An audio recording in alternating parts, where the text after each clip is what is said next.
FC region that binds to FC epsilon receptor 1. The molecule is made up of a human IgG 1 seimer onto which is grafted the CDR, that is complementarity determining region from the anti-IgE antibody raised in mice.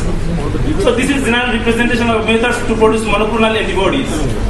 This is the structure of omalizumab like antibody. That is the black areas of the FAB portion represent the complementary determining region transplanted from the murine monoclonal antibody MAE11. So this is the allergen represented to the antigen presenting cell. So this is degranulation of the cells and the cellular mechanism. You can see how the chemical mediators acts in creating the symptoms of bronchial asthma. So here is the omalizumab is the only therapy that targets the root cause of asthma inflammation, unlike standard treatments. It attacks the IgE, which is responsible for causing the inflammatory response in allergic asthma. Omalizumab binds that there are 4 polypeptide chains in the FC epsilon receptors, alpha, beta, and 2 gamma chains, and omalizumab binds with the alpha chain at the FC epsilon receptor. So it binds at the, you can see the IgE antibody binds at the C3 domain of the alpha chain, and at the same site, omalizumab will bind. So this is the technique how the inflammatory mediators are being released after exposure to allergen. This is the omalizumab binds in C3 region of IgE antibody, and when omalizumab binds with IgE at the C3 region, IgE cannot bind to the mast cells or basophils. So omalizumab causes complexes either trimers or hexamers, and there is small and present no safety risk. So it binds circulating IgE, reduces mast cell bound IgE, decreases IgE receptor numbers. So you can see the bronchial biopsies. It is also a graphic presentation that affects both early and late phase asthma response. So moderate, we are advocating 2% have allergic skin positive asthma, and 2% of asthma patients will have inadequately controlled severe persistent allergic asthma despite optimal classical treatment. So they are the candidate for add-on therapy, omalizumab therapy. European Union have got indication add-on therapy to improve asthma control in adult and adolescent patients in severe persistent asthma allergic patients who have a positive skin test in vitro reactivity to perennial allergen and who have reduced FEV1 as well as frequent daytime symptoms and nighttime symptoms, and who have multiple documented severe asthma exacerbations despite daily high dose inhaled corticosteroids for long-acting beta agonist, and must have convincing IgE-mediated asthma, and ZINA 2006 guideline has adopted this. So the most severe group of patients have highest incidence of hospitalization and emergency visit, which we can prevent with omalizumab. Prior exacerbations are a significant risk factor for future exacerbations.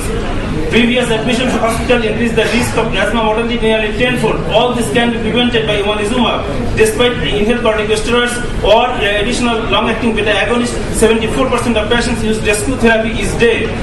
Despite ICS and plus LAVA, 72% of patients are uncontrolled, are not well controlled according to asthma control questionnaire.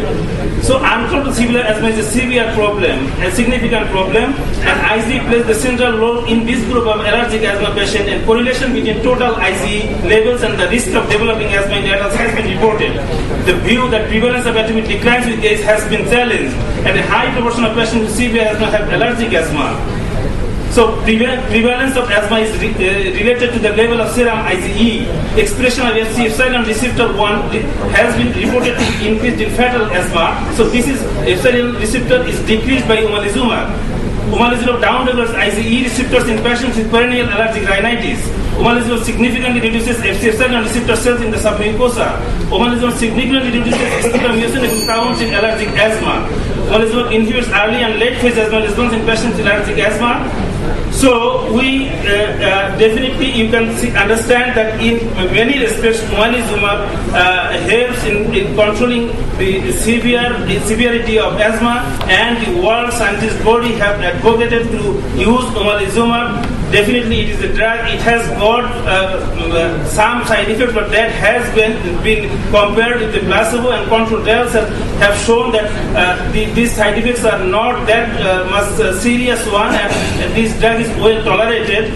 And many studies have done and compared the side effects caused by this drug, and it is the world scientists body different scientific journals say this is very much useful and effective in using the drug in the controlling of severe and moderately severe asthma, especially the allergic asthma.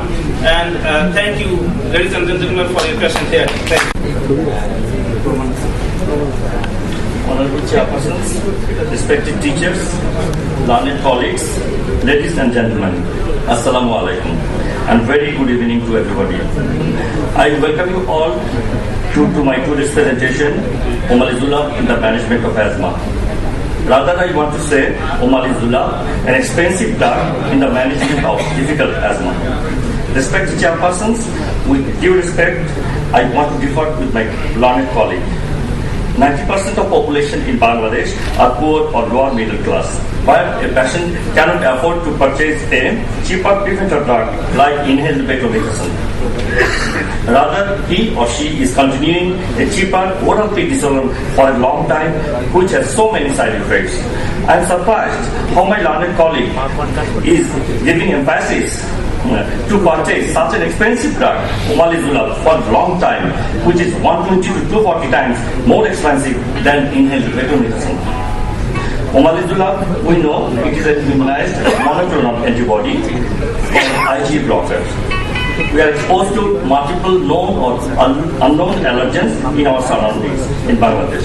So, formation of IgE is a continuous and never-ending process. If you stop receiving Omalizula, your symptoms are most likely to return. Respected chairpersons, I wonder how my learned colleague is giving emphasis to prescribe such a drug whose effectiveness is questionable and short-lasting. Our intention should not be to make a poor person more poorer, and to make him landless, homeless. Before going to the depth of the subject, I am mentioning some practical scenarios in Bangladesh.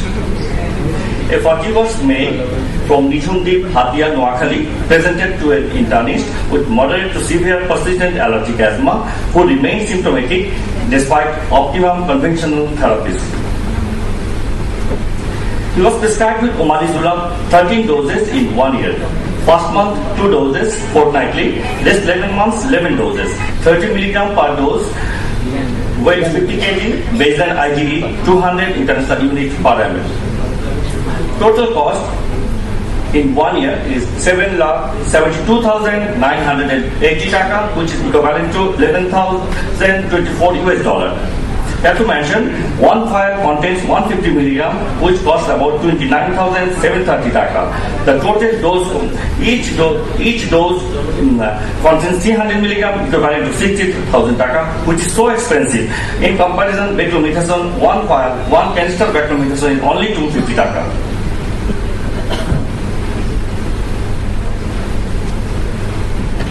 The patient remains symptom-free for only 3 months. And with reappearance of symptoms after 3 months. To meet the expenditures, he has to sell his land properties. Now he is homeless and living with the disease. He is not cured. But he has no capacity to take further Omalizula.